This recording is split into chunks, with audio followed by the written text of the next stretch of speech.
Here we're looking at a wet mount of the yeast cells that we used in our fermentation lab earlier. See all these tiny little cells here?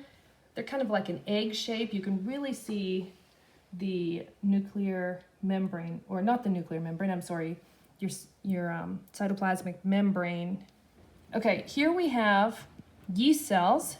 As you can see, their cellular membranes are very nicely stained.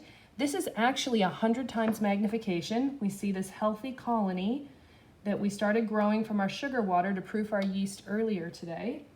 I'm going to actually go up to 400 times magnification here. Let you take a look at these little cells. You can see a very healthy colony. You can see the cellular membrane and the cytoplasm on the inside.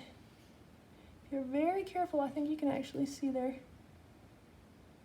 innards there. So go ahead, take a sketch of those. That's 400 times magnification. And you can see there that their nucleus is actually dyed as well.